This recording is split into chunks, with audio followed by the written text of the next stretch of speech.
ونستعينه ونستغفره ونعوذ بالله من شرور أنفسنا ومن سيئات أعمالنا من يهده الله فلا مضل له ومن يضلل فلا هادي له وأشهد أن لا إله إلا الله وحده لا شريك له وأشهد أن محمدا عبده ورسوله أما بعد فقد قال الله تبارك وتعالى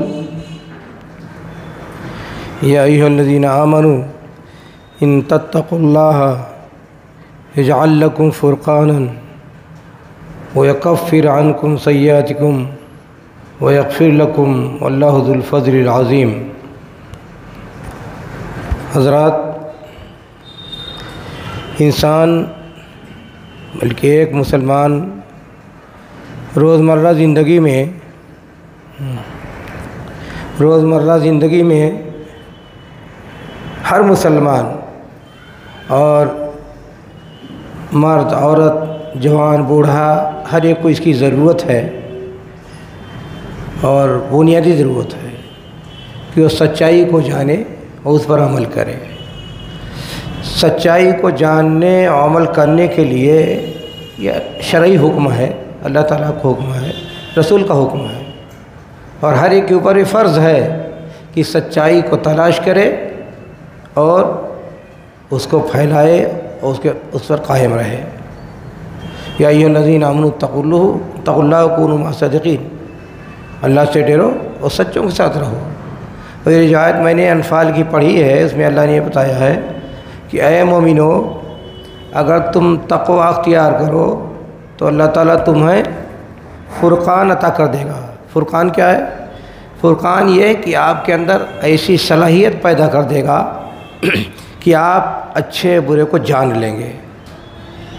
اور اس بات فرمایا دوسرا فائدہ یہ ہوگا کہ اللہ تعالیٰ تمہارے گناہوں کو ختم کر دے گا اور تمہیں معاف فرما دے گا۔ اللہ بڑا فضل والا ہے۔ اس آیت میں 3 چیزیں کہی گئی ہیں۔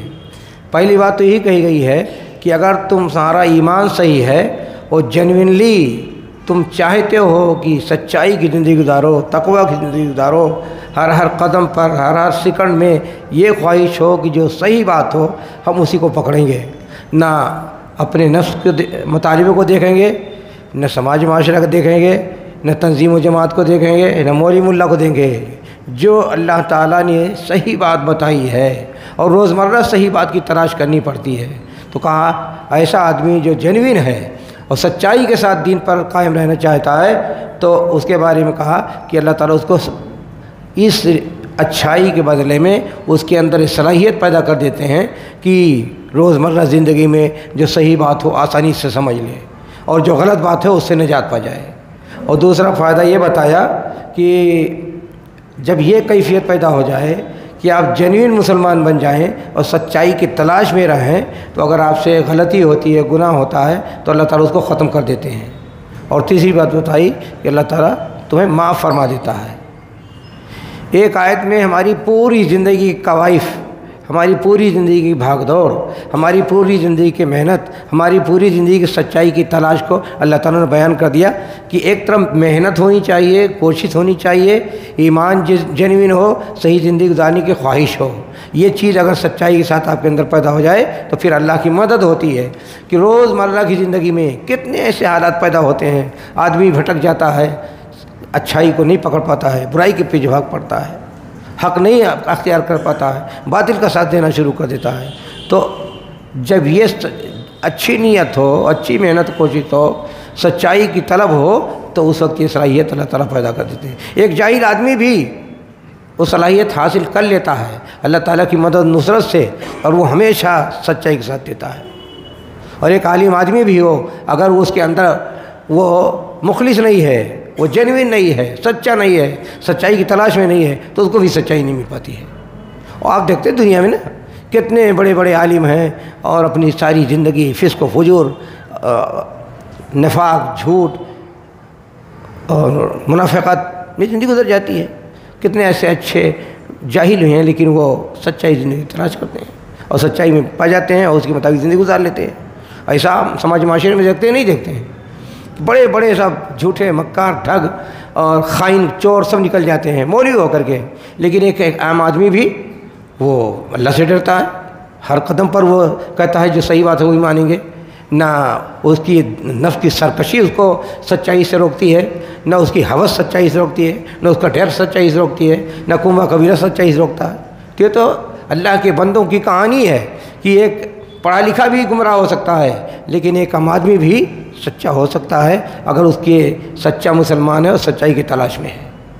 تو یہ تمہید ہے کہ ہم دنیا میں دیکھیں کہ یہاں جو روز باطل کی پکار ہے، باطل کے دعوے ہیں، باطل کی سرگرمیاں ہیں، حق کی پامالی ہو رہی ہے، تو ہم یہ کیسے سروائیو ہوئیں، کس طرح ہم سروائیو ہو پائیں گے، کس طرح ہم سچائی کے ساتھ رہ سکتے ہیں، باطل سے بچ سکتے ہیں، یہ جاننا ضروری ہے۔ اور قرآن اس آیت میں ہی اللہ نے بتایا ہے کہ اگر تلاش ہے تو سچائی ملے گی، تلاش نہیں ہے تو اب سب کچھ سامنے رکھا ہو پھر بھی آپ سچائی تلاش نہیں کر سکتے ہیں۔ تو یہ قاعدہ ہے، ضابطہ ہے، اللہ نے بیان کر دیا ہے کہ پہلی شرط یہی ہے کہ آپ اگر تلاش ہے آپ کو اور جینوین انسان ہے، سچے انسان ہیں، تو آپ کو اللہ تعالیٰ صلاحیت پیدا کر دے گا آپ کے اندر۔ آپ ہمیشہ ہر چیز میں، چاہے مالی مسئلہ ہو، چاہے جماعتی مسئلہ ہو، چاہے مساجد کا مسئلہ ہو، چاہے روز کے لڑائی جھگڑے ہوں، چاہے محلے پڑوس کی لڑائیاں ہوں، چاہے اختلافات ہوں مولیوں کے، علماء کے، چاہے فتوے کے اختلافات ہو، چاہے سیاسی اختلافات ہو، جتنے بھی اختلاف پیدا ہو سکتے ہیں، اگر انسان جینوین ہے تو اللہ تعالیٰ اس کے اندر صلاحیت پیدا کر سکتے ہیں۔ یہ اللہ تعالیٰ کی مہربانی ہے۔ یہ انسان کی اپنی محنت و کوشش اتنی ہوتی ہے کہ اس کے پاس طلب ہو کہ اللہ تعالیٰ جو صحیح چیز ہے وہی ہمیں دے، اگر طلب نہیں ہے تو اس کے لیے سب برابر ہے، چاہے وہ بخاری کی سیاست کی سند لیے گھوم رہا ہو، چاہے تفسیر کی سند لیے گھوم جا رہا ہو، کوئی چیز کام نہیں آتی ہے۔ کام اسی وقت آتی ہے جب آدمی سچائی کے ساتھ اللہ تعالیٰ سے لو لگائے کہ ہم اس باطل بھری دنیا میں چاہتے ہیں جو بات صحیح ہو ہمیں مل جائے۔ اس طرح ایک بات آج دیکھیے، آج جو عنوان دیا گیا ہے مجھے وہ یہ ہے کہ بہت سی جماعتیں ہندوستان میں ہیں، سوال یہ ہے کہ ہم کس کے پیچھے مانیں، کس کو مانیں، کس کی بات صحیح ہو سکتی ہے، کس کا منہج صحیح ہے، کس کا اصول صحیح ہے، یہ دیکھنا ضروری ہوتا ہے۔ اس لیے کہ آنکھ بند پہ ہم نہیں چل سکتے۔ ایک مسلمان آنکھ بند کر کے وہ زندگی گزارتا رہے، یہ حرام ہے، اس کی گنجائش نہیں ہے۔ ہر آدمی کو ہر منٹ ہر سیکنڈ میں کے کام کے بارے میں اللہ کے یہاں جواب دینا ہے، اس کو تلاش کرنا ضروری ہے کہ جتنا بھانت بھانت کی باتیں ہیں، بھانت بھانت کے لوگ ہیں، بھانت بھانت کے دعوے ہیں، ہم کس کو پکڑیں، کس کو اختیار کریں۔ اور یہ بہانہ نہیں چلے گا اللہ تعالیٰ کے یہاں کہ وہ لوگ لڑتے رہتے تھے مولوی، ہم کیا جانیں، ہم تو پیچھے چلتے ہیں۔ یہی تو جاہلوں کا جواب ہوگا، یہی سارے کفار کا جواب ہوگا کہ ہمارے اغوا تھے، ہم ان کے پیچھے چلتے رہے، لیکن وہ عذر قبول نہیں ہوگا۔ اس لیے ہر مسلمان کے لیے ضروری ہے کہ وہ، اور اللہ تعالیٰ نے انسان کی نیت، ارادے، بھاونے کی بنیاد پر اس کو یہ موقع بھی دیا ہے، اللہ کی مدد مل سکتی ہے اور سچائی کو تلاش کر سکتا ہے۔ تو یہ آج اس روشنی میں پس منظر میں دیکھنا یہ ہے کہ جماعت اسلامی کی تعلیمات کیا ہیں، اصول کیا ہیں، ضابطے کیا ہیں، کتنا صحیح ہے، کتنا صحیح نہیں ہے، کتنا ماننا چاہیے ان کو کہ نہیں ماننا چاہیے، سماج کے لیے مصیبت ہیں کہ سماج کے لیے رحمت ہیں، یہ چیز جاننا ضروری ہے۔ تو سب سے پہلے دیکھیں یہ کسی بھی جماعت کو دیکھنے کے لیے کہ یہ دین کے مطابق ہیں، صحیح ہیں کہ نہیں ہیں، کئی اصول ہوتے ہیں، کئی اصول ہوتے ہیں۔ پہلا اصول تو یہ ہے کہ قرآن و سنت اتھارٹی ہے۔ سب سے پہلے یہ اتھارٹی جو ہے قرآن و سنت، قرآن حدیث کی شکل میں، یہ اللہ کا کلام ہے، انسی بندے کا کلام نہیں ہے، تو اس کو ہم کس ناحیے سے دیکھتے ہیں؟ اللہ اور رسول کی بات کو حیثیت دیکھتے ہیں کہ ان کے ایک زیر و زبر میں ہم اضافہ نہ کر سکتے ہیں اور نہ گھٹا سکتے ہیں، ان کا جو مقام ہے، منزلت ہے، تقدس ہے، درجہ ہے، ہم اس کو تسلیم کرتے ہیں کہ نہیں تسلیم کرتے ہیں۔ پہلا معیار یہ ہے۔ دوسرا معیار ہے کہ ہم کتنا اس کو صحیح طور سے سمجھتے ہیں، کتنا صحیح طرف سمجھ، اس کا میتھڈ ہے، منہج ہے۔ منہج یہ ہے جو اللہ کے رسول نے بیان فرمایا کہ جس طریقے پر، یعنی دین و شریعت کو جیسے ہم نے سمجھا ہے، ہمارے صحابہ نے سمجھا ہے، اور جس طرح عمل کیا ہے، اسی طرح ہمیں آپ کو تمام مسلمانوں کو قیامت تک اسی طرح ماننا پڑے گا، اسی طرح دین کو سمجھنا پڑے گا اور اسی طرح جس طرح انہوں نے عمل کیا اسی طرح عمل کرنا پڑے گا۔ دوسرا پیمانہ یہ ہے۔ تیسرا پیمانہ یہ ہے کہ اسلام ایک مکمل دین ہے، آخرت کے بارے میں، دنیا کے بارے میں، غیب کے بارے میں، حاضر کے بارے میں، دنیاوی امور کے بارے میں، آخری امور کے بارے میں، یہاں عقیدہ بھی ہے، یہاں عبادات بھی ہیں، یہاں حقوق بھی ہیں، یہاں آداب بھی ہیں، ساری چیزیں مکمل طور پر ہیں۔ اور یہ بھی کہاں سے شروعات کرنی ہے وہ بھی طے کیا گیا ہے۔ جیسے شروعات یہ ہے، سب سے پہلے عقیدہ درست کرنا ہوگا۔ عقیدہ میں یہ کہ اللہ کی الوہیت کو ماننا۔ الوہیت کا مسئلہ کوئی آسان نہیں زبان سے کہہ دیجیے، اس کے پیچھے بہت سارے مسائل ہیں۔ تو یہ ایک مکمل طور پر دیکھنا یہ پڑے گا کہ کوئی آدمی جو دعویٰ کر رہا ہے تو کتنا دین کو اللہ اور رسول کی بات کی کوئی کتنی اہمیت دیتا ہے، پھر یہ کہ اس کو کس طرح سمجھا ہے، کس طرح اس پر عمل کیا ہے۔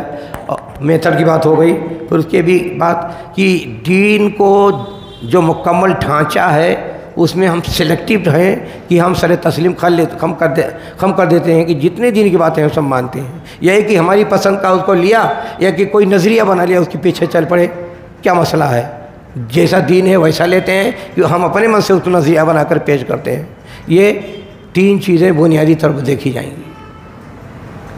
اگر اس پر آدمی صحیح ہے تو مانا جائے گا صحیح ہے۔ فروعات کی بات بعد میں آتی ہے، یہ اصولی باتیں ہیں۔ تو سب سے پہلے یہاں یہ دیکھا جاتا ہے کہ اس جماعت نے، اور اس جماعت کا مسئلہ سب کا نہیں ہے، صرف مودودی صاحب کا ہے، وہی ہے، بقیہ کچھ نہیں ہے، بقیہ صرف چربے ہیں یا نقالی ہے۔ تو یہ دیکھنا ہے کہ اچھا انہوں نے نصوص کتاب سنت کو جو اہمیت اللہ اور رسول کے کلام کو دینی چاہیے صحیح ڈھنگ سے اس کو اہمیت دی ہے کہ نہیں دی ہے، یا اپنے منمانی کیا ہے۔ یہ پہلا معیار ہے، پہلا پیمانہ ہے۔ تو پہلے پیمانے کو جب دیکھتے ہیں تو اس میں یہ دکھائی دیتا ہے کہ رسول اللہ صلی اللہ علیہ وسلم کی باتوں کو، احادیث کو، وہ ان کے ماننے والے کہاں تک اس کو صحیح طور پر اس پر عمل کر پاتے ہیں، اس کو اہمیت دے پاتے ہیں، تو اس میں فعل نظر آتے ہیں۔ سب سے پہلے بات یہ کہ قرآن کریم کو سمجھنے کے لیے جو صحابہ اللہ کے رسول اور صحابہ کرام کا طریقہ تھا، وہ طریقہ چھوڑ کر کے لوگوں نے اپنے منمانی تشریح کرنا شروع کر دی۔ وہ طریقے کو کہا جاتا ہے تفسیر معصور، یعنی جو قرآن کریم کی تفسیر اللہ کے رسول نے بیان کی ہے، صحابہ نے سمجھ لیا ہے، تابعین نے سمجھ لیا ہے، وہی طریقہ قیامت تک تمام مسلمانوں کو اپنانا پڑے گا۔ حکم ہے رسول اکرم صلی اللہ علیہ وسلم کا، ما انا علیہ و صحابی، جو میں نے میرے صحابہ نے اختیار کیا ہے اسی حساب چلنا پڑے گا۔ تو ہر چیز میں اسی طریقے پہ چلنا پڑے گا۔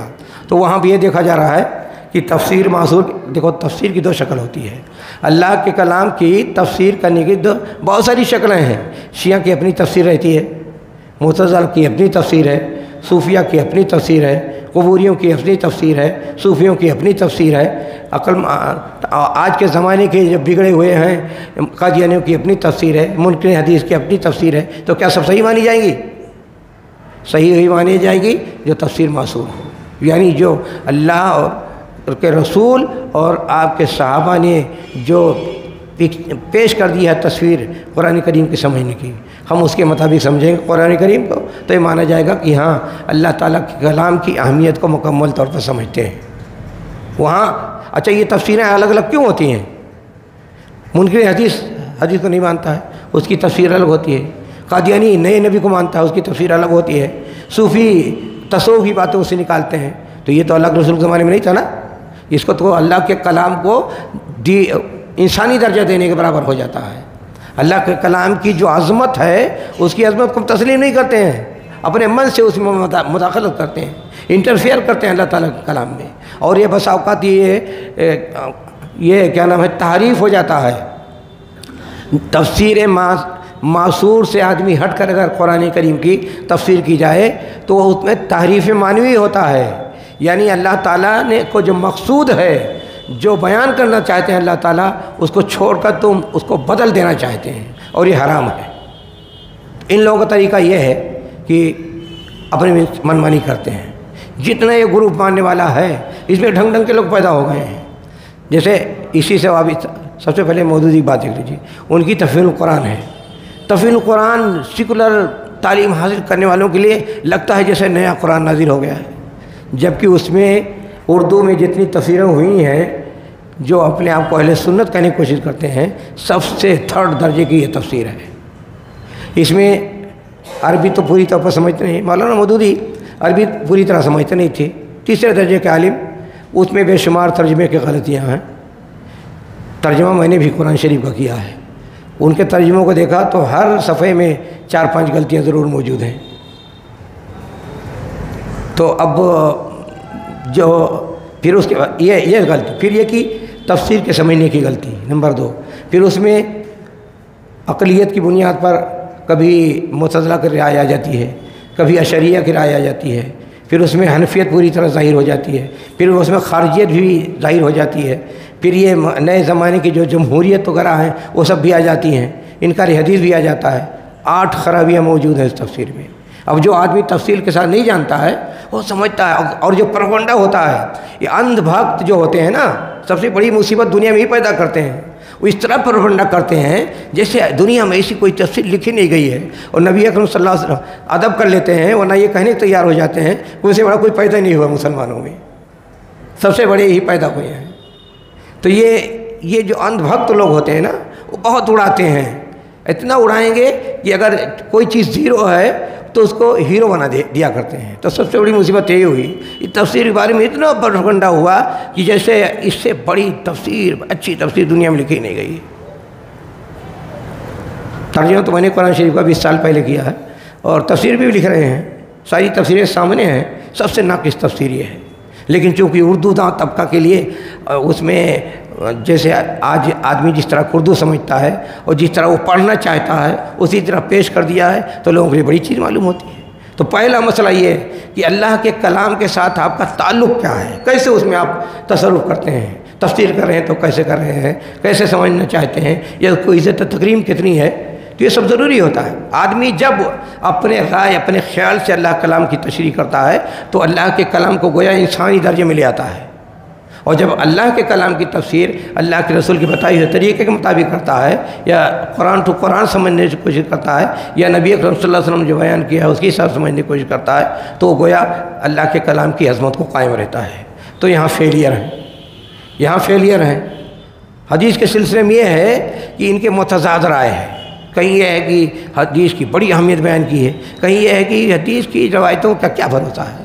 ان کا مسلک اعتدال بہت مشہور ہے، وہی پورے جماعت اسلامی کے ذہن میں بھر گیا ہے۔ مسلک اعتدال میں کہ یہ جو حدیث کے روایت کا پورا ایک بہت بڑا، سب سے بڑا جو علوم حدیث کا سلسلہ ہے اسلامی تاریخ میں، اسلام میں سب سے زیادہ جو بڑا علوم کا شعبہ ہے علوم الحدیث کا ہے، ان کے نزدیک کچھ نہیں، اس کی کوئی حیثیت نہیں ہے۔ مسلک اعتدال میں لکھا، کہا ایک فقیہ حدیث میں ہیرے کی جوت دیکھ لیتا، یہ الفاظ ہیں ان کے۔ ایک فقیہ یعنی جس کو حدیث کے علوم سے کوئی لینا دینا نہیں ہے، بس وہ آ گئی حدیث کوئی، اور اگر کوئی موضوع ضعیف ہو لیکن فقیہ نے اگر دیکھ لیا اس میں ہیرے کی جوت، بس وہ سب سے اہم چیز ہو گئی۔ تو ہیرے کی جوت موضوع حدیثوں میں نظر آئے گی ان کو۔ اصول و ضابطے جتنے موجود ہیں اور اتنے علوم، سب سے زیادہ علوم حدیث وسیع علم ہے، لائبریریاں بھر گئی ہیں، ہزاروں لاکھوں کتابیں لکھی جا چکی ہیں اس پر، تو اس کی کوئی حیثیت نہیں ہے۔ ایک ان پڑھ قسم کا کوئی آدمی آ جائے اور کہتے کہ بھئی حدیث میں بڑی جاندار ہے، بس ہو گئے کام، اس حد تک یہ اتار لیتے ہیں۔ اور ان کی متضاد رائے ہیں حدیث کے سلسلے میں کئی جگہوں۔ پہلے تو یہ منکر حدیث کے ساتھ کام کرتے تھے، جماعت اسلامی بنانے سے پہلے غلام محمد پرویز ایک تھا لاہور میں، طلوع اسلام پرچہ نکالتا تھا، تو بر صغیر میں سب سے بڑا منکر حدیث وہی تھا، تو یہ اس کے ساتھ ہی تھے۔ تو اثرات گئے نہیں، جہاں جگہ جگہ ان کی کتابیں پڑھو تو اس میں ضرور نظر آ جائے گا یہ ساری چیزیں۔ تو اللہ کے کلام کے، اللہ کے رسول صلی اللہ علیہ وسلم کے حدیث کے ساتھ اس طرح ویوہار کیا ہے۔ بہت سی جگہوں پر یہ اپنے رائے عقل کی بنیاد پر حدیث کو چھوڑ دیتے ہیں، تو اس کا نتیجہ یہ ہوا ہے کہ آج ہندوستان اور پاکستان میں ان کے اندر کے لوگ کہتے ہیں کہ جماعت اسلامی کے آدھے لوگ حدیث کو نہیں مانتے ہیں، حتیٰ کہ بڑے بڑے مدرسین جو ان کا جامعۃ الفلاح بلیریا گنج میں ہے، ان کی تحریریں پڑھو تو حدیث کو سمجھتے نہیں ہیں، جیسے عام لوگوں کی قصہ کہانی ہے۔ تو اللہ کے رسول کے کلام کے ساتھ ویوہار ہوا، جبکہ یہ کہ ان ہوا الا وحی یوحی وما ینطق عن الہویٰ، رسول گرامی کے بارے میں اللہ تعالیٰ نے بیان فرمایا کہ وہ آپ اپنے من سے بات نہیں کرتے ہیں، آپ کی باتیں بھی وہی کا درجہ رکھتی ہیں۔ تو اس وہی کے درجے کو ہم اشما کے بارے میں کریں اور جس کو چاہے مانیں، جس کو چاہے نہ مانیں، اور جو اصول و ضابطے ہیں اصول و ضابطے کی پرواہ ہی نہ کریں، تو کیا ہوگا وہ؟ تو پہلے پیمانہ جو ہے کسی جماعت کے، کسی آدمی کے سچائی و اچھائی یا صحیح یا غلط ہونے کا یہی ہے کہ اللہ اور رسول کے کلام کو کیا درجہ دیتا ہے۔ اگر وہ اس میں فیل ہے تو اس کا مطلب غلط ہے۔ دوسری بات یہ منہج کی بات آئی تھی۔ منہج کیا ہے؟ ہم مسلمان کوئی بھی کتاب پڑھیں تو کیا اس کے لیے سمجھنا ضروری کہ نہیں ضروری ہے؟ اور یا اس پر عمل کریں، عمل کرنا ضروری کہ نہیں ضروری ہے؟ کیسے سمجھیں گے؟ ہیں؟ مثال کے طور پر یہاں کا ہندوستان کا دستور ہے، دستور کے ایکسپرٹ لوگ ہیں۔ ایک شیروائی تھے جو یہاں کیا نام ہے، جب مہاراشٹرا اور گجرات ایک تھا سب اسٹیٹ، تو 18 سال تک وہ حکومت کے وکیل تھے اور اس کے دستور کے سب سے ایکسپرٹ مانے جاتے ہیں، اس کی شرح انہوں نے لکھی ہے۔ تو جو آدمی جس فیلڈ کا ہوتا ہے اس کو صحیح تو بن جانتا ہے۔ قرآن کریم اور احادیث رسول تمام دنیا کے انسانوں کے لیے قیامت تک کے لیے ہدایت کا سامان اللہ نے مہیا کیا ہے۔ ہم اس کو کیسے سمجھیں گے؟ اپنی عقل سے سمجھیں گے، اپنے جذبے سمجھیں گے، دنیاوی ضرورت کے حساب سمجھیں گے، نعرہ بازی کریں گے، سیاست کی کھول چڑھائیں گے، تصوف کی کھول چڑھائیں گے، عقل کی کھول چڑھائیں گے، رسم و رواج کو کھول چڑھائیں گے، کیسے سمجھیں گے؟ یہ ساری چیزیں رہتی ہیں کہ نہیں رہتی ہیں؟ بھئی آج ہی دیکھ لیجئے اتنے جو قسم کے ڈھنگ کی باتیں دین کے نام چل رہی ہیں، کیسے چل رہی ہیں؟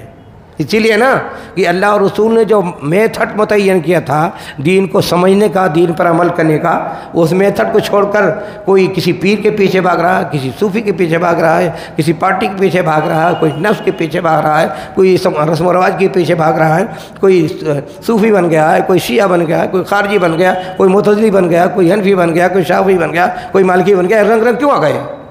کاہے آئے ایسے؟ یہ اختلافات کیوں پیدا ہو گئے؟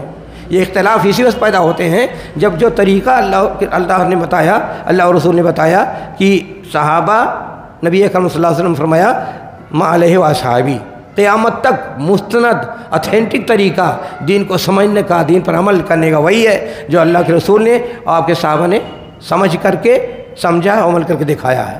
اگر یہ چیز پائی نہیں جاتی کسی کے ہاں تو لاکھ اس کی تعداد سب سے زیادہ ہو یا وہ سب سے زیادہ کتابیں لکھ ڈالے، سب سے زیادہ منظم جماعت رکھتا ہو، اس کی کوئی ویلو نہیں ہے، اس کی کوئی ویلو نہیں ہے۔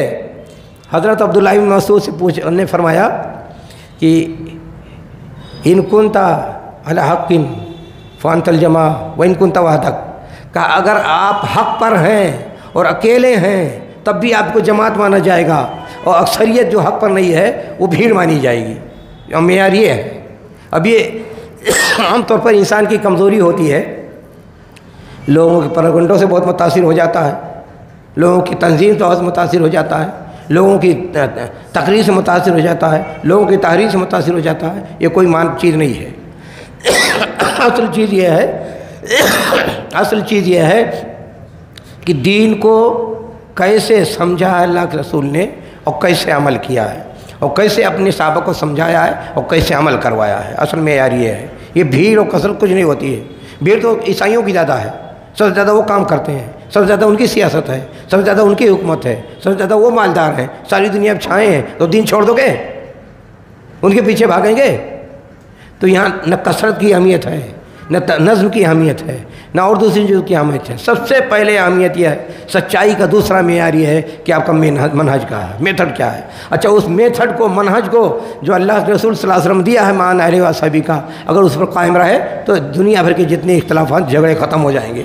یہ جھگڑے اس وقت ہوئے جب لوگوں نے اپنے منمانی کرنا شروع کر دیا، شخصیت کی بنیاد پر بھاگتے رہے، اہل بیت کا نعرہ لگاتے رہے، سیاست کی بھاگتے رہے، بغاوت کرتے رہے، منمانی کرتے رہے، اور پھر یہ کہ شخصیت کو پکڑا تو قبر پرستی شروع ہو گئی، شخصیت کو پکڑا تو مردہ اور زندہ پوجا ہونے لگی۔ یہ سب میتھڈ چھوڑنے کا نتیجہ ہے۔ یہاں بھی یہی صورتحال ہے، یہاں میتھڈ نہیں ہے، اور عقل، تنظیم، پروپیگنڈا سب سے بڑی مصیبت۔ اچھا، دوسرے کی یہ اس میتھڈ کو سمجھانے کے لیے کون ہوں گے، اتھینٹک کون ہوں گے؟ تو قیامت تک کے لیے علماء حق کو رسول اکرام قرآن کریم میں اور احادیث رسول میں کہا گیا ہے کہ علماء حق اس کو سمجھائیں گے۔ پبلک کو علماء حق کی طرف رجوع کرنا پڑے گا۔ اگر آپ کوئی آدمی آج کے زمانے میں کہے نہیں علماء کی ضرورت نہیں ہے، بہت سی کتابیں ہیں، بہت سے سوشل میڈیا میں باتیں آتی رہتی ہیں، بہت سے کیسٹ ہم سن کر یاد کر لیں گے، اور علماء کی مرجعیت کی ضرورت نہیں ہے، علماء کے ریفرنس کی ضرورت نہیں ہے، تو وہ ایک واجب کو توڑتا ہے، حرام کام کرتا ہے۔ بغیر علماء کی طرف ریفر کیے ہوئے سب تمام سڑک چھاپ علماء کی بات نہیں کر رہا ہوں، مستند علماء، مستند متقی علماء، سچے علماء سے بغیر ان کا ریفرنس لیے ہوئے آپ صحیح میتھڈ کو نہیں سمجھیں گے، ورنہ پھر خارجیت کی طرف جائیں گے۔ جہاں علماء کے بارے میں بات آئے کہ نہیں ان کی ضرورت نہیں ہے ہمیں، تو اس کا مطلب وہ خارجی بن گیا، باغی بن گیا دین کا۔ تو مرجعیت علماء میتھڈ کے ساتھ یہ بھی لگا ہوا ہے، مرجعیت علماء کہ علماء کی طرف رجوع کرو، ان سے پوچھو، ان کی طرف جاؤ، وہی آپ کو صحیح طرف بتائیں گے۔ اور علماء حق عام لوگوں کی بات نہیں کی جا رہی ہے۔ علماء جب مراد ہوتا کتاب و سنت میں تو اس کا مطلب یہ نہیں کہ جو مدرسے میں ڈگری دے دی وہ مراد ہے، وہ مراد یہ ہے جو صحیح معنوں میں مخلص لوگ ہیں، دین کو صحیح طور پر سمجھتے ہیں، وہ آپ کو بتا سکتے ہیں، وہ مراد ہے علماء سے۔ تو مرجعیت علماء میتھڈ کے ساتھ لگا ہوا ہے کہ کسی جماعت کو دیکھنا ہو، ماننا ہو، جاننا ہو کہ صحیح غلط ہے تو دیکھیے اس کا میتھڈ کیا ہے، اور پھر یہ کہ وہاں علماء کی کو ریفر کیا جاتا ہے کہ نہیں کر لیا جاتا ہے۔ یہ دوسرے نظریے سے اگر دیکھا جائے تو اس میں جماعت اسلامی فیل ہے۔ یہاں سب سے بڑی مصیبت شروع ہوئی یہاں سے کہ ان لوگوں نے یہ جو ابھی تو معیار بتا رہے ہیں، پہلا معیار تھا کتاب و سنت کی اہمیت کتنی ہے، دوسرا میتھڈ کو کتنا اپناتے ہیں، پھر اس کے بعد اور مثالیں دیتے ہیں، پھر تیسرا معیار یہ ہوتا ہے کہ آپ دین کو مکمل جو ڈھانچہ ہے اس کو کتنا سمجھا ہے اور کتنا زندگی میں برت پا رہے ہیں۔ ایسا تو نہیں ہے کسی ایک جز کو لے لیا ہے اور اس پر اسٹریس کرتے ہیں، ایک نظریہ بنا کر کے لوگوں میں ہا ہو کر رہتے ہیں، ہلا بول بنا رکھا۔ تو اس نظریے سے اگر دیکھا جائے تو یہاں یہی ہے، اپنی پسند کی ایک چیز لے لی گئی ہے، کیا؟ حکومت الہیہ۔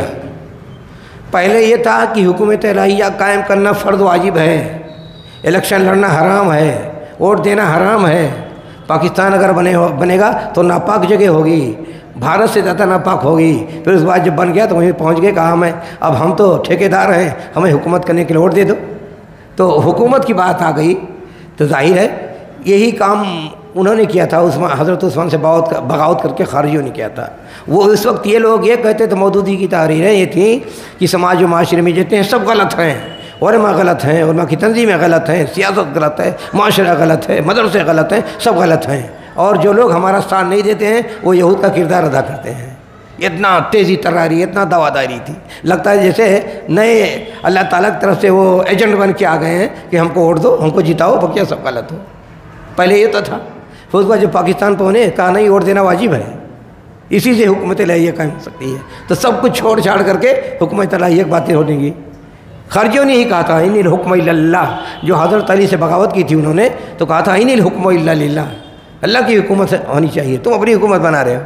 ایسے یہاں بھی یہ صورت حال ہے، ان الحکم الا، بھائی حکومت اسلام کا ایک حصہ ہے، لیکن یہ سب سے بعد میں آئی چیز آتی ہے۔ سب سے پہلا ہوتا عقیدہ، اللہ بھائی حکومت ہر سب پر واجب نہیں ہے، حکومت قائم کرنا اسلام میں اہل شورا کی ذمہ داری بنتی ہے، اہل حل و عقد کی ذمہ داری بنتی ہے، اور عقیدہ ہر آدمی پر واجب ہے، ہر حالت میں واجب ہے، جبر میں ہو تب بھی واجب ہے، کفرستان میں رہتے ہو تب بھی واجب ہے، دارالاسلام میں رہو تب بھی واجب ہے، اس کی کوئی پرواہ ہی نہیں۔ کہتے نہیں حکومت قائم ہو جائے گی اس کے بعد صرف قبر پرستی بھی ختم ہو جائے گی اور ساری خرابیاں ختم ہو جائیں گی، گویا الہ دین کا چراغ ہو گیا کہ اس کو بٹن دباؤ سب درست ہو جائے گا۔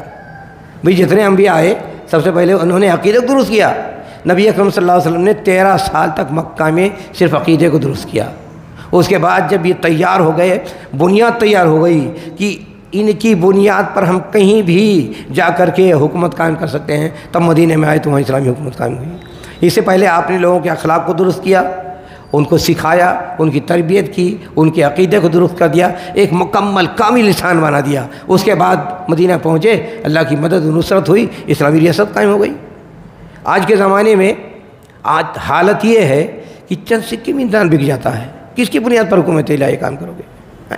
اچھا یہ کہ قبر پوجنے والوں پر حکومت الہیہ کام کرو گے؟ نفس پرستوں پر حکومت الہیہ کام کرو گے؟ یا جو اہل حدیث فروعی مسائل میں صرف الجھے رہتے ہیں، بکیس کوئی لینا دینا نہیں، اس کی بنیاد پر حکومت اسلام میں کام کرو گے؟ کس پر قائم کرو گے؟ بیس تو ہونا چاہیے۔ نتیجہ یہ ہے کہ 80 سال سے فراڈ ہو رہا ہے، حکومت الہیہ کام ہو ہی نہیں پائی اور خود ہی ختم ہوئے چلے جا رہے ہیں۔ اور یہ کہ پہلے تو یہ تھا کہ سب کو بائیکاٹ کرو، سب غلط ہے، اور پاکستان میں پہنچے کہاں سب صحیح ہیں، ہمیں ووٹ دے دو، ہم اسلامی حکومت قائم کر لیں گے۔ پہلے جمہوریت حرام تھی اور پاکستان میں گئے تو جمہوریت واجب ہو گئی۔ اسلام میں ایسا کہیں ہوتا ہے؟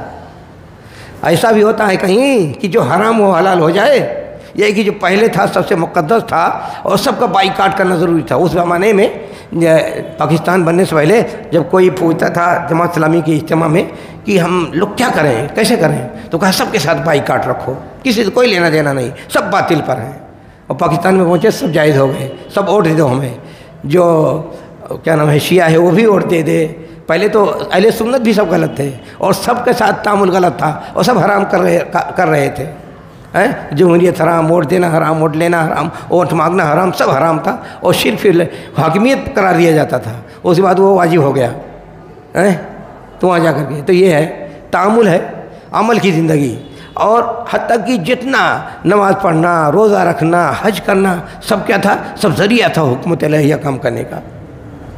یہی سب سے تو یہ جو سلیکٹڈ چیزیں اپنے من کی اختیار کر لے آدمی، ایک نظریہ سازی شروع کر دے تو دین سے ہٹ جاتا ہے۔ یہاں یہی ہوا کہ سب کچھ اچھا اس کے بعد حکومت کی جب بات آئی تو اس میں ان کو یہ نظر آیا کہ حضرت عثمان بھی غلط تھے، حضرت علی بھی غلط تھے، اور ان سارا جو اپنے تجدید دین کتاب میں لکھتے ہیں مودودی صاحب کہ حضرت عثمان اور حضرت علی کے زمانے میں اس وقت کا جو معاشرہ تھا، سیاست بالکل جاہلیت میں جا چکی تھی، معاشرہ جاہلیت میں بالکل جا چکا تھا۔ یعنی نبی اکرم صلی اللہ علیہ وسلم کے آنے سے پہلے جو صورتحال تھی مکہ والوں کی اور عرب والوں کی کا، اسی طرح سیاست بھی ہو گئی تھی، اسی طرح معاشرہ بھی ہو گیا تھا۔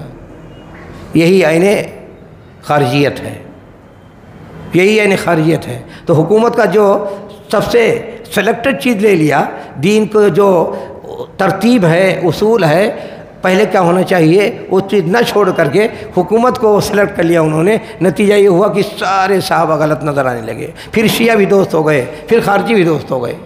خارجی اور شیعہ اسلام میں سب سے زیادہ گمراہ فرقے ہیں، ان کے ہاں ہر قسم کی برائی موجود ہے۔ انہوں نے جب حکومت کی بات کی تو پھر خارجیوں کے لائن پہ آ گئے، پھر حضرت عثمان کو بھی غلط ثابت کرنے لگے، حضرت عمرو بن عاص بھی غلط ثابت کرنے لگے، اور یہ کہا کہ سب جتنے تھے انہوں نے غلط، پھر بنی امیہ بھی غلط ثابت ہو گئے، پھر ساری سلطنتیں غلط ثابت ہو گئیں، اور سب سے زیادہ پھر سعودی عرب کو گالی دینا شروع کر دیا۔ آج کے زمانے کے لونڈے جماعت اسلامی والے یا عیسائی والے، ان سے جتنے وابستہ ہیں، جتنا انہوں نے حکومت سعودی عرب کو گالی دیتے ہیں اٹھتے بیٹھتے، اتنا تسبیح نہیں پڑھتے ہوں گے، ذکر و اذکار نہیں کرتے ہوں گے، اتنے بگڑے ہوئے ذہن کے لوگ ہیں۔ تو یہ کیوں؟ جو ذہنیت بنائی اس ذہنیت سے کہ حکومت، وہاں سے بگاڑ یہ ہوا کہ خارجیت کو بھی نے قبول کر لیا، تشیع کو بھی قبول کر لیا، انکار حدیث کو بھی قبول کر لیا، اور تحریف پھر معنی پھر قرآن بھی قبول کر لیا۔ یہ ساری خرابیاں ایک ساتھ چلتی رہی، اور ایک بڑی مصیبت یہ آئی گئی کہ انہوں نے کبھی اپنے آپ کو، اگر کسی نے بتایا کہ غلط ہے، کبھی سننے کو تیار نہیں ہوئے، ہمیشہ دشمنی اختیار کر لی۔ تو یہ سلیکٹڈ دین میں تیسرا جو معیار بتایا سلیکٹڈ، یہ میں فروعات کی بات نہیں کر رہا ہوں، مسائل اگر چھیڑے جائیں ان کی کتابوں میں جتنی غلطیاں ہیں تو ہزاروں غلطیاں ہیں، ایک نہیں ہزاروں غلطیاں ہیں، اور 3rd درجے کی ساری کتابیں ان کی ہیں، 4th درجے کی کتابیں ہیں، یا تو ذہنی تلخیصی ہے یا افسانوی قسم کی باتیں ہیں جو دلائل براہین پروف ہونی چاہیے، مشکل سے ان کی کتابیں ملیں گی۔ بس یہ کہ پبلک لیے جیسے ناول افسانے پڑھتے ہیں اسی طرح پڑھنے میں مزہ آتا ہے، لوگ اپنا جھوم جھوم کو پڑھتے ہیں، بس یہ کہ پروندہ کر کے لوگوں ذہن و دماغ میں بھر دیا گیا ہے کہ جیسے یہ سمجھو جیسے مودودی ساری کتابیں آسمان سے اتری ہیں، یہ ماحول بنا دیا گیا ہے، پروندے کی بنیاد پر ساری چیزیں چلتی ہیں۔ اچھا پھر یہ کہ خارجیت کی جو ذہن بنا اس کی بنیاد پر یہ کیا ایک بڑا مسئلہ ہوتا ہے، یہ الحکم فی الاستضعاف. مسلم امت اگر کمزور ہو تو وہاں کیا کرنا چاہیے؟ اگر کمزور ہو، قرآن کریم کی کئی آیتوں میں اللہ تعالیٰ نے ذکر کیا ہے، سورہ نساء میں، سورہ توبہ میں، کہ آدمی اگر کمزور ہو، جماعت اگر کمزور ہو، مثلا ہم لوگ یہاں ہندوستان میں رہ رہے ہیں یا پاکستانی میں لوگ رہ رہے ہیں، سوال یہ ہے کہ یہاں ہمارے اوپر کیا فریضہ عائد ہوتا ہے؟ کیا ہمارے اوپر فریضہ عائد ہوتا ہے کہ ہم وہاں اسلامی حکومت قائم کریں؟ کیا وہاں ہم چوری کرنے والے کے ہاتھ کاٹ سکتے ہیں؟ کیا قاتل کو ہم قصاص میں مار سکتے ہیں؟ یہ جتنے حدود و قصاص ہوتے ہیں کیا ایسا کیا جا سکتا ہے؟ یا اسلامی حکومت قائم کرنے کے لیے گنجائش نہیں ہے، اس کے لیے جہاد ضروری ہے، تو کیا ہم کر سکتے ہیں؟ یہی خارجیت اختیار کرنے کے بعد آدمی اس کی صلاحیت کھو دیتا ہے کہ صحیح سچویشن کو سمجھے. صحیح سچویشن کو بر صغیر میں جماعت اسلامی اور وہاں کیا نام ہے شرق اوسط میں، مڈل ایسٹ میں اخوانیوں نے، ان لوگوں نے جو صورتحال ہے اس کو سمجھا ہی نہیں کہ اس کمزوری کی حالت میں ہم ابتدا کہاں سے کریں؟ لڑائی جھگڑے سے کریں؟ خارجیوں کی طرح تلوار اٹھائیں، قتل کرنے کی کوشش کریں؟ ایک ہی دعوت و تبلیغ کریں، لوگوں کو سمجھائیں بجھائیں، عقیدہ درست کریں، سچا مسلمان بنائیں، ماڈل قسم مضبوط مسلمان بنائیں، یا لڑنا شروع کر دیں؟ اسی خارجیت کی ذہنیت کو لے کر، اور پھر یہ کہ جب مودودی نے خلافت و ملوکیت لکھی تو شیعوں کی پوری حمایت ہو رہی، تو خارجیت اور شیعت دونوں چیزیں یہاں گئیں. اور جمہوریت بھی، یعنی نئے زمانے کا نظام، سیکولرزم و جمہوریت کو بھی قبول کر لیا انہوں نے، خارجیت کو قبول کر لیا انہوں نے، تشیع اور رافضیت کو قبول کر لیا انہوں نے، اس کا پورا ایک ملغوبہ بنا لیا. جہاں الیکشن کا موقع ملا وہاں الیکشن لڑنا شروع کر دیا، اور نظام کفر کی جس کو کافی کہتے تھے شرک ہے اور اکبر جرم ہے، وہ اس کو واجب بنا لیا. اور دوسری طرف یہ کہ جہاں موقع ملا وہاں ہتھیار اٹھا لیا، لڑنا شروع کر دیا. نتیجہ یہ ہوا کہ یہاں پر یہ جماعت اسلامی والے اور وہاں پر جماعت الاخوان دونوں نے، وہ 90 سال سے یا 80 سال سے، نتیجہ یہ ہے کہ صرف تباہی مچائی انہوں نے. اور اتنے سالوں میں جہاں جہاں لڑائیاں ان کی وجہ سے ہوئی ہیں، تقریباً 50 لاکھ مسلمان مارے گئے. اتنا تو تاتاریوں نے نہیں مارا تھا جب بغداد کو سقوط ہوا تھا، لیکن انہوں نے پورے عالم اسلامی تباہی مچا دی. دھماکے، قتل، خورزی، لڑائی جھگڑے، اور ایسے ان کے ہاں خارجی پیدا ہو گئے، ایسے دانشور مفکر 10 گروپ انہیں پیدا ہو گئے، آپس میں لڑنا شروع کر دیا اور اتنی تباہیاں مچائیں. تو یہ جو صحیح دین کو نہ لینے کے بجائے سلیکٹڈ انسان چیزیں لے لے اور اس کو نظریہ سازی کر لے اور اس کو دین بنا کر پیش کرے، تو لوگ کیسے بگڑتے ہیں؟ لوگوں کا عقیدہ بگڑتا ہے، معیشت تباہ ہوتی ہے، گھر برباد ہوتے ہیں، خوریزی ہوتی ہے، قتل ہوتا ہے، وہ کل دین کے نام پر یہ ساری چیزیں ہوئی. مصیبت یہ ہے کہ صورتحال کو مسلمانوں نے سمجھنے کے بجائے جذبات پر چلتے رہے. اچھا، یہ لوگ بونے قسم کے لوگ آگے بڑھ گئے، بونے قسم کے لوگ قیادت سیاست میں، یا جنہوں میں کہا شیخ چلی قسم کے لوگ ہیں. یہ سب شیخ چلی قسم کے لوگ ہیں. شیخ چلی کون ہوتا ہے؟ شیخ چلی کہانی جانتے ہیں کہ نہیں جانتے ہیں؟ بھائی سماج معاشرے میں جو حقائق سے اوپر اٹھ کر کے صرف جوک کی زندگی گزارتے ہیں، ہنسانے والی بات کرتی ہے، تو یہ سب شیخ چلی قسم کے لوگ ہیں. حالات کو نہیں معلوم، افراد کی کتنی پریشانیاں نہیں معلوم، لوگوں کے دین کی کیا ضرورت ہے نہیں معلوم، عقیدہ کیا ہے نہیں معلوم، نماز روزہ کیا ہے نہیں معلوم، کل چیز کو ڈھال دیا گیا سیاست میں. نماز پڑھتے ہو اس کا مطلب یہ ہے کہ بھی آپ کو تیار کیا جا رہا ہے کہ اسلامی حکومت قائم کرو.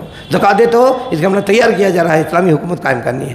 تو یہ جو تشریح کی نظریہ سازی، دین نظریہ دیکھو انسانی عمل ہوتا ہے، ایک انسان غور فکر کرتا ہے، اس کا تعلق اس کی ذات سے ہوتا ہے، تو نظریہ دین نہیں بن پاتا ہے. تو انہوں نے دین کو نظریہ بنا دیا، اور نظریہ بدلتا رہتا ہے، آج کچھ ہے کل کچھ ہے، نظریہ حالات کے دباؤ کی بنیاد پر بنتا ہے. تو انہوں نے دین کو نظریہ بنا دیا، سلیکٹ چیزیں لے لیں اور اس کو سیاسی بنا، دین کو مکمل سیاسی بنا کر کے کہ اسی کو ترجیح ہے، اسی کے لیے بھاگو دوڑو، اسی کے لیے لڑو، اسی کے لیے ذبح کرو، اسی کے لیے مارو، عورتوں کو مارو، مردوں کو مارو، بچوں کو مارو، پولیس کو مارو، حکومت کے حکمرانوں کو مارو، سب کو قتل کرنا انہوں نے جائز قرار دے دیا. اور بے شمار ایسی تنظیمیں سارے عالم اسلام میں، ہندوستان اور بر صغیر. دیکھیے یہیں پر یہ نئی صدی جو شروع ہوئی 2000 کے بعد سے، اتنی یہاں پر ہندوستانی میں کتنے دھماکے ہوئے.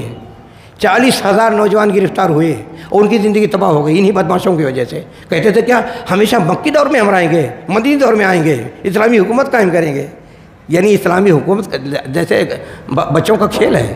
اسلامی حکومت قائم کرنے کے لیے سب سے پہلے فرد تیار کرنا پڑتا ہے، معاشرہ تیار کرنا پڑتا ہے، اجتماعیت تیار کرنی پڑتی ہے، اہل شورا تیار کرنا پڑتا ہے، اہل حل وقت تیار کرنا پڑتا ہے، اتحاد کی ماحول تیار کرنا پڑتا ہے۔ جب یہ سب کچھ مضبوطی سے ہو جائے کہ ان کی دم خم پر ہم حکومت قائم کر سکتے ہیں، تب قائم کیا جاتا ہے۔ بچوں کا کھیل ہے اور یہ پڑھے لکھے لوگوں کا، سمجھدار لوگوں کا کام ہے۔ پبلک سے کوئی مطلب نہیں ہوتا اس کا، ووٹ کی بنیاد پر نہیں ہوتا یہاں اسلام میں۔ یہاں بھائی ووٹ دینے میں تو سب ہے، ووٹ دینے میں تو یہ نظام کیا ہے، جمہوریت کے نظام کیا ہے، کافرانہ نظام ہے۔ یہاں تو چور صاحب آپ بھی صحیح ہیں، آپ کا بھی ووٹ وہی لوگ رکھا ہے، ڈاکو صاحب آپ بھی وہی ہیں، کرپٹ صاحب آپ بھی صحیح ہیں، اور کیا تاجد گزار صاحب آپ بھی صحیح ہیں، اللہ کو گالی دینے والے بھی صحیح ہیں۔ تو ووٹ تو یہ کہتا ہے نا، بھائی جو ووٹ دیتے ہیں جمہوریت میں تو سب کا برابر ہوتا ہے نا۔ ایک کافر کا ووٹ، ایک اللہ کو گالی دینے والے کا ووٹ، ایک چور کا ووٹ، ایک ڈاکو کا ووٹ، سب کا برابر ہے۔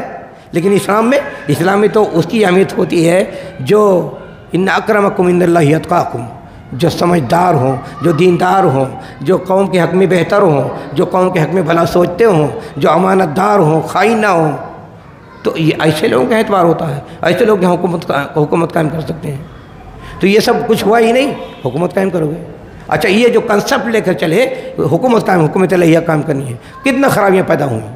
پہلے تو خارجیت، اچھا اب بھی خارجیت موجود ہے، خارجیت چھوڑا نہیں انہوں نے کہ سب غلط ہیں، جتنے ہیں سب باطل پر ہیں، ہم ہی صحیح ہیں، سب کا بائیکاٹ ہونا چاہیے، اور دوسرے ووٹ بھی مانگتے ہیں، تضاد بھی موجود ہے۔ تو یہ اس کنسپٹ کو اختیار کرنے کے بعد پورا سماج معاشرہ نظر انداز، تمہارا عقیدہ کیا ہے ہم سے نہیں لینا دینا ہے، شیعہ ہو ہم سے نہیں لینا۔ اچھا یہ بھی ایک مصیبت، ان کا ایک وحدت کا ایک تصور ہے، ان کا ایک تصور وحدت کا ہے، یہی خارجیت کی یہ حکومت اسلامیہ قائم کرنے کے نام پر جو نظریہ سازی کرتے ہیں دین کے بارے میں، سلیکٹڈ چیزیں اپنے من سے لے کر کے چلتے ہیں، اڑتے ہیں، اس میں ایک خرابی یہ بھی پیدا ہوئی کہ ایک طرف خارجیت کو قبول کر لیا، ان کا حدود کو قبول کر لیا، اور وحدت کی ان کی وحدت کیا ہے، بھائی شیعہ ہیں آپ بھی آ جاؤ، قبر پوجتے ہیں آپ بھی آ جاؤ، اور یہ لبرل ہیں آپ بھی آ جاؤ، آؤ سب ملو،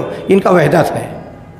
پہلے کہاں یہ تھا کہ سب باطل پر ہیں، کسی تعلق نہیں رکھنا ہے، اور جب یہ تھا کہ نہیں خالص اسلامی حکومت، جمہوریت نہیں رہے گی، جب جمہوریت کو سیکولرزم کو تسلیم کر لیا تو کہا نہیں بھائی سب کی ضرورت ہے، اچھا آؤ سب مل کر ایک وحدت بنا لیتے ہیں۔ تو چور صاحب آپ بھی آ جاؤ، ڈاکو صاحب آپ بھی آ جاؤ، شیعہ صاحب آپ بھی آ جاؤ، قبر پوجنے والے آپ بھی آ جاؤ، صوفی صاحب آپ بھی جاؤ، سب آ کر آؤ اسلامی وحدت کام کریں گے۔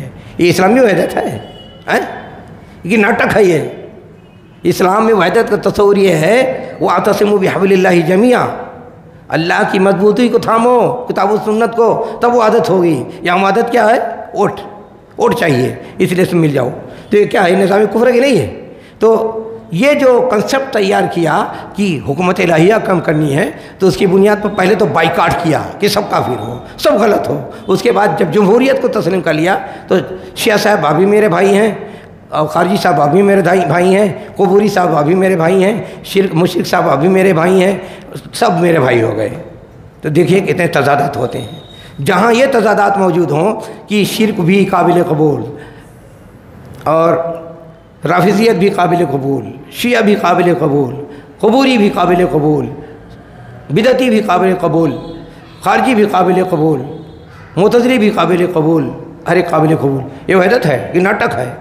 تو وحدت کا تصور ان کا ناٹک کا ہے۔ جتنے تفصیل میں جاؤ یہ فساد، بگاڑ، لڑائی جھگڑا، قتل خوریزی، جتنے فساد ہو سکتے ہیں دنیا میں، سارے فساد کو انہوں نے جمع کر لیا ہے۔ اور بھی صورت حال یہ ہے کہ آج کی جتنے نوجوان ہیں شیخی اتنی ان کے اندر موجود ہے۔ اچھا ایک ہی نہیں، ان لٹریچر کو، ان نظریوں کو پڑھ کر کے کتنے غلط کار لوگ تیار ہو گئے ہیں۔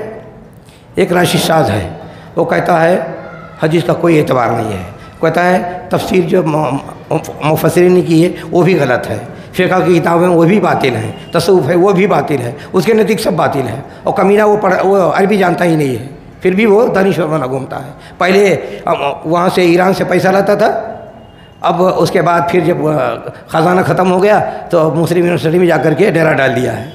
ایک اور ہے اسرار عالم، وہ تو کہتے ہیں قرآن بھی اوریجنل نہیں رہ گیا ہے اور دجالی کنسپٹ پیش کرتا ہے۔ یہ سب انہیں چٹے بٹے ہیں اسی فکر کے۔ اور اسی طرح پاکستان میں کتنے ایسے پیدا ہو گئے ہیں، غامدی پیدا ہو گیا ہے اور دوسرے لوگ پیدا ہو گئے ہیں جو مکمل طور پر حدیث کا انکار کرتے ہیں، فتنہ بن گئے ہیں۔ تو یہ فتنہ جو جگہ ہے، یہ جو کنسپٹ انہوں نے اختیار کیا حکومت الہیہ قائم کرنے ہے، اس کا نتیجہ یہ ہوا کہ سلیکٹڈ چیزیں اپنے من کی حالات میں، چونکہ ماحول تھا، یہ سیاست کی بات تھی، انگریزوں کے غلام تھے، آزادی چاہیے تھی، تو ہر ایک اپنے اپنے نئے نئے ڈھنگ سے آ رہا تھا، تو انہوں نے یہ کنسپٹ شروع کیا حکومت الہیہ قائم کرنی ہے، اور اس کے مراحل گزرتے چلے گئے۔ پاکستان جانے سے پہلے سب غلط تھے، سب سے بائیکاٹ، وہاں پہنچے جمہوریت اختیار کر لی تو سب صحیح، سب ووٹ دو، لہذا یہ شیعہ بھی صحیح ہیں، خارجی بھی صحیح ہیں، قبوری بھی صحیح ہیں، سب صحیح ہیں، سب کا اچار بناؤ، سب کا ملا کر کے مرکب اچار بناؤ، مکس اچار بناؤ۔ یہ مکس اچار بنانے والے دائی کب سے ہو گئے؟ تو یہ ساری خرابیاں اچھا موجودہ جو ذہنیت ہے، اس ذہنیت کے اگر دیکھو، اس ذہنیت کے دیکھو تو آج سوشل میڈیا میں جو ہوں گے، پڑھتے لکھتے ہوں گے، سب سے زیادہ گالی دینے والے، سب سے زیادہ شیخی باز، سب سے زیادہ مغرور، مرجعیت علماء کے منکر، سب سے زیادہ فرقہ پرست، سب سے زیادہ انتہازی، سب سے زیادہ لوگوں کو دھوکہ دینے والے، ساری خرابیاں ان کے لوٹوں سرفروں میں بھر گئی ہیں اور مصیبتوں والے جان بنے ہوئے ہیں۔ اور اس کا حساب کون دے گا کہ یہاں کے بر صغیر کے اخوانی یا جماعت اسلامی اور شرق اوسط کے اخوانی ان اور یہ خمینی، ان تینوں نے مل کر کے 30-40 سال کے اندر 50 لاکھ مسلمانوں کے قاتل ہیں۔ یہ بتاؤ کہاں لے جائیں گے اس کو؟ باقی ہے کہ کتنی دین و سنت کی نافرمانی ہوتی ہے، قرآنی حکام کے دین کے نام پر نافرمانی ہوتی ہے، سنت کی توہین ہوتی ہے، عقیدے کی توہین ہوتی ہے، علماء کی توہین ہوتی ہے، یہ ساری برائیاں اپنی جگہ ہیں۔ اور دوسری بات یہ احتجاجی سیاست، نعرہ بازیاں، یہاں ہندوستان میں یہ لونڈے اپنا فیصلہ کر کے بیٹھتے ہیں، نہ علماء سوچتے نہ کچھ، کہ مدنی زندگی، مکی زندگی ہم کب تک گزاریں گے، مدنی زندگی میں آئیں گے، مدنی زندگی میں آئیں گے۔ 1977 میں فیصلہ کیا علی گڑھ میں، PSIM بنی، اس کے بعد اور کتنے فرقے بنے، پھر نتیجہ یہ ہوا کہ ان بیوقوفوں نے ہر جگہ دھماکہ کرنا شروع ہوا۔ دھماکے یاد ہے نا، جے پور کا دھماکہ، بمبئی کا دھماکہ، دلی کا دھماکہ، بمبئی میں کئی دھماکے، 8 دھماکے ہوئے، 40,000 نوجوان پکڑے گئے۔ اور انہوں نے سب سے بڑی بدمعاشی یہ کی کہ کوئی تو پناہ نہیں دیتا تھا، اہل حدیث مسجدوں میں جا کے پناہ لیتے تھے اور اہل حدیثوں کو نپوا دیا۔ اتنی مکاری ہوئی ہے یہاں، تو معلوم ہوگا یہاں اہل حدیثوں کو کیسے نپوائی ان لوگوں نے۔ اور دوسرا تو کوئی اپنی مسجد میں گھسنے نہیں دے گا، اہل حدیث کو تو دروازہ کھلا ہے، جو بھی آئے جائے، یہاں تو کوئی نظم و ضبط تو رہتا ہی نہیں ہے۔ نتیجہ یہ کہ آ کر اس مسجد میں ڈرا ڈال لیا، اہل حدیث تپ گئے کہ یہ بھی دہشت گرد ہیں۔ 40,000 نوجوانوں کا زندگی کھلواڑ ہو گئی ان بیوقوفیوں کی وجہ سے۔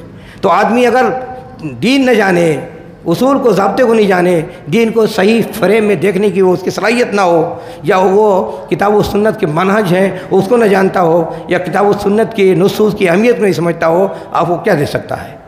بڑے تماشے ہوئے، ہر طرف ڈنکے بجے، بڑی خیرات بانٹتی ہے، بڑا محنت کرتی ہے، ایسا لٹریچر ہے، یہ ہے وہ ہے، کیا ملا؟ 50 لاکھ مسلمانوں کا خون ہوا، اور اب بھی سمجھنے والے نہیں سمجھ پا رہے ہیں، اور کب سمجھیں گے؟ یہاں تو یہ کہ آدمی کو اگر کوئی پتھر مار دے، کوئی ایک انگلی توڑ دے، اس کی انگلی توڑی جاتی ہے، ایک آنکھ اگر زخمی ہو جائے یا تو دیت دو تو وہ اونٹ دینے پڑتے ہیں، اور آج لاکھوں دینا پڑتا ہے۔ 50 لاکھ لوگوں کو خون ہو گیا، اور پھر بھی لوگ سوچنے کے تیار نہیں ہیں۔ یا ایسے لوگ تمام علماء کو متفقہ طور پر فتویٰ دینا چاہیے کہ یہ ناقابل اعتبار ہیں، ہر اعتبار سے ناقابل اعتبار ہیں، عمل کے اعتبار سے، پروگرام کے اعتبار سے، تنظیم کے اعتبار سے، منہج کے اعتبار سے، میتھڈ کے اعتبار سے، وحدت کے تصور کے اعتبار سے، ہر اعتبار سے ان کو رد کر دینا چاہیے۔ اور یہ کہ منکر حدیث، یہ تمام خرابیاں موجود ہیں، 10-20 اسباب ہیں، لیکن ایک ہی سبب کافی ہے کہ اگر آدمی انکار حدیث کرتا ہے، اس کو ریجیکٹ کرنے کے لیے وہی چیز کافی ہے۔ وہ تمام لوگوں کو متفقہ فیصلہ علماء کا، جو حدیث کا انکار کرے وہ کافر قرار دیا جاتا ہے، اس کو مسلم قبرستان میں دفن نہیں کرنا چاہیے۔ اور یہاں کہتے ہیں انہی کے لوگوں نے، جس سے بھی کسی بھی بات کرو ایسے بات کرے، ارے حدیث کی کیا اہمیت ہے، صحابہ کے بارے میں بات کرو جیسے عام لوگ ہیں۔ وہ صحابہ کے سلسلے میں میری ایک کتاب ہے عظمت صحابہ، 1200 صفحات میں، قرآن و حدیث کی روشنی میں درجنوں آیتیں ہیں جو تمام صحابہ کو بالکل تبریہ کرتے ہیں کہ سب جنتی ہیں، ہزاروں حدیث ہیں جس سے ان کی عظمت، حیثیت، مقام، درجہ، جنتی ہونے کا، مغفرت کا، اللہ تعالیٰ کی تمام نوازشوں کا قرآن کریم میں ذکر کر دیا گیا ہے۔ اس کے باوجود ان کے احادیث بات کرو تو ایسے جیسے صحابہ آج کے لوگوں کی طرح ہیں۔ تو یہ تمام بنیادی چیزیں جتنی باتیں کی گئی ہیں، چاہے نصوص کی عظمت کی بات ہو، چاہے عقیدے کی بات ہو، چاہے میتھڈ کی بات ہو، چاہے اتباع سنت کی بات ہو، چاہے عظمت صحابہ کی بات ہو، چاہے خلفائے راشدین کی بات ہو، چاہے اسلامی حکومت اور ریاست کی بات ہو، تمام چیزیں تفصیل کے ساتھ اسلام بیان کر دی گئی ہیں۔ لیکن یہ اپنے زمانے میں حالات کے دباؤ میں سلیکٹڈ چیزیں لے کر کے اس کو نظریہ بنا کر کے اور پیش کر کے لوگوں کو گمراہی بچایا اور دہشت گرد بنا کر کے 50 لاکھ انسانوں کا قتل ہو گیا۔ کیا کہیں گے ایسے لوگوں کے بارے میں؟ تو غور کرنے کی بات ہے۔ مصیبت یہ ہے کہ انسان عام طور پر تماشا دیکھتا ہے، کسی کی کوئی چیز دیکھ لیا، آؤ بھاؤ، کسی کی تقریر دیکھ لی، کسی کی لچھے دار باتیں دیکھ لی، کیا کسی نے چند نظریہ سازی کر کے اسی پر رات دن پگڑی باندھ لیا؟ جیسے یہی ایک ہے نا انجینئر، کیا نام اس کا، علی جہنمی، کیا جھلمی جہنمی کیا ہے، تو یہ اب یہ ایک چیز جز ہی لے لیا حضرت معاویہ کی اور حضرت علی کی لڑائی کے بارے میں، اب پگڑ باندھے ہوئے، دین نہ پڑھا، نہ علم پڑھا، نہ شریعت پڑھی، اب چل پڑے، چند سرفیرے مل گئے۔ ایسے مرزا غلام تھا، دنیا کا سب سے بڑا منحوس جھوٹا و مکار آدمی مرزا غلام قادیانی تھا، لیکن اس کے بھی ہزاروں لاکھوں فلور بن گئے۔ تو یہ دھرتی عجیب ہے ہندوستان کی، جو بھی کوئی تماشا کرے ڈگڈگی بجائے اس کے پیچھے چلنے والے ضرور مل جاتے ہیں۔ یہ نہیں دیکھتے ہیں کہ آپ کے اوپر فرض واجب ہے کہ حق کو جانیں، پہچانیں اور ہمیشہ حق کو پہچاننے کے لیے اپنے دل و دماغ کو کھولے رکھیں اور حق کے مطابق چلنے کی کوشش کریں۔ یہ ہر مسلمان کے اوپر واجب ہے، لیکن اس وجوہ کوئی دیکھتا نہیں۔ ایک ٹائم میں وحید الدین خان لوگوں کے لیے اللہ مبنی گھومتے تھے، جب یہ صرف ایک ڈھونگی آدمی، قرآن و حدیث کے نصوص کے ساتھ جتنا اس نے کھلواڑ کیا ہے کسی نے کیا نہیں ہوگا۔ لوگ پڑھتے نہیں ہیں، تو کسی چیز کو دیکھ لیا، ڈرامہ بازیاں دیکھ لی، اشتہار دیکھ لیا، ناٹک دیکھ لیا، چمتکار دیکھ لیا، فیشن دیکھ لیا، لب و لہجہ دیکھ لیا، دیوانے ہونے لگتے، جیسے کوئی کمزور دل کی کوئی معشوقہ ہے کہ عاشق کو دیکھ کر گھر چھوڑ کے بھاگ جاتی ہے۔ ایسے مسلمانوں نے اپنا ماحول بنا رکھا ہے کہ کسی کو تھوڑا دیکھ لیا، بڑی اچھی اردو لکھنے لگا وہ بھی لیڈر بن گیا، بڑی اچھی کہانی لکھنے کا وہ بھی لیڈر بن گیا، بڑی اچھی تقریر کرنے لگا وہ بھی لیڈر بن گیا۔ جبکہ یہ بھی دیکھا جاتا ہے، چوتھا اصول یہ بھی ہے کہ آپ اس شخص کو دیکھیں کتنا جنوین ہے، کتنا جنوین نہیں ہے۔ ڈھونگ کر رہا ہے کہ دین کی خدمت کرنا چاہتا ہے، پیسہ بٹورنا چاہتا ہے، کہ دین کے اشاعت و فروغ کرنا چاہتا ہے، یہ بھی دیکھنا، چوتھا اصول یہ بھی دیکھنا ضروری ہوتا ہے کہ دیکھیں جس آدمی سے آپ تعامل کرنے چاہ رہے ہیں، یہ پیچھے جا رہے ہیں، کتنا دین کو سمجھا ہے، کتنا میٹھر کو سمجھا ہے، کتنا اہمیت جانتا ہے، کتنا وہ عمل مخلص ہے۔ لیکن کچھ نہیں، ڈھونگی پیدا ہوتے ہیں، پیسہ وصول کرنے کے لیے بیوقوف بناتے ہیں۔ کوئی سوشل میڈیا سے آ رہا ہے، کوئی ٹی وی چینل کے نام سے آ رہا ہے، کوئی تصوف کے نام سے آ رہا ہے، کوئی تعلیم کے نام سے آ رہا ہے، کوئی دعوت کے نام سے آ رہا ہے، اور ڈھونگ کر کر کے پیٹ بھرتے ہیں، جیب بھرتے ہیں، قوم کو الو بنا کے چلے جاتے ہیں۔ اور قوم یہ دیکھنا نہیں پسند کرتی ہے کہ آدمی جس سے ہم جا رہے ہیں دین سیکھنے، جو اہمیت دیکھنے جا رہے ہیں، اس لائق ہے کہ نہیں ہے۔ ڈراموں کی بنیاد پر ناچتے رہتے ہیں، قوالی، بہت سے مولوی قوالی گاتے ہیں، اسی کے لیے دیوانہ بنے رہتے ہیں، اور اس کو بھی اہمیت جو 2 پیسے کا نہیں ہے اس کو سراخوں پر اٹھاتے ہیں، اور اس کو پھر وہ ناچتے ناچتے جیل چلا جاتا ہے۔ کتنے مجرمین ایسے ہیں جو، تو یہ میتھڈ دین کا یہ کہتا ہے، جیسے قرآن کی آیت میں نے پڑھی کہ بھئی آپ حق کی تلاش کریں، اور اگر آپ جینوین ہیں تو اللہ تعالیٰ آپ کے اندر وہ بصیرت پیدا کر دے گا، آپ کے اندر گن پیدا کر دے گا کہ آپ چہرہ دیکھ کے سمجھ سکتے ہیں کہ ہاں یہ کیا ہے، اس کی ہمیں پیچھے پڑھنا چاہیے کہ نہیں پڑھنا چاہیے، یہ پیچھے جانا چاہیے کہ نہیں جانا چاہیے۔ اور دیکھتے نہیں ہیں بہت سے بیچارے جو جینوین ہوتے ہیں، کم پڑھے لکھے لوگ ہیں، لیکن ان کو سچائی کی تلاش ہوتی ہے، فوراً مل جاتی ہے۔ اور بہت سے بڑے بڑے پگڑ باندھنے والے مولی ملا بھی باطل کے پیچھے بھاگتے رہتے ہیں، چند پیسے کے پیچھے لالچ بھاگتے رہتے ہیں، اور قوم کو بیوقوف بناتے رہتے ہیں۔ تو یہ بصیرت حاصل کرنا، فرقان حاصل کرنا، سمجھ حاصل کرنا، دین کی سمجھ حاصل کرنے کا دین یہ بھی ہے، سب داخل ہے اس میں کہ ہم کس سے پوچھ رہے ہیں، وہ ہمیں کس سے سن رہے ہیں، کون ہمیں بتا رہا ہے، کس کو ہم قائد مانے جا رہے ہیں، کس کو ہم اغوا مانے جا رہے ہیں، سب آپ کے لیے ضروری ہے کہ سمجھو جانیں۔